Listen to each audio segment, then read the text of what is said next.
सार्थ श्री ज्ञानेश्वरी अध्याय पहिला ओवी क्रमांक 166 ते 170। तेथ बाणवरी धनुर्धर वर्षताती निरंतर, जैसे प्रळयात जलधर अणिवारका। ते देखलिया अर्जुने संतोष घेऊनी मने, मग संभ्रमे दिठीसेने घालितसे।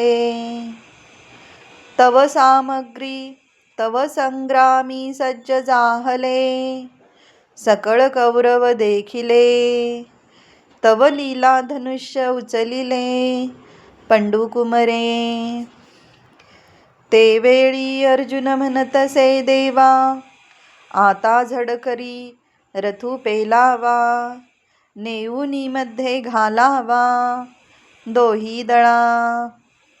जव मी नावेक हे सकळ वीर सैनिक, न्याहाळीन शेख झुंजते जे। अर्थात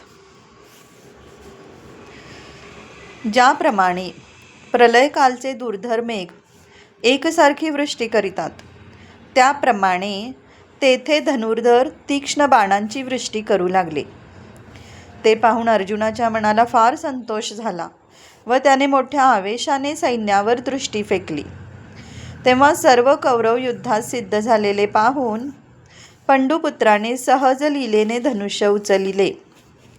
मग अर्जुन म्हणाला, देवा, आता आपला रथ लवकर चालवा आणि दोन्ही सैन्यांच्या मध्ये नेऊन उभा करा, म्हणजे तेथे युद्ध करण्याकरिता आलेल्या वीरास मी क्षणभर न्याहाळून पाहीन।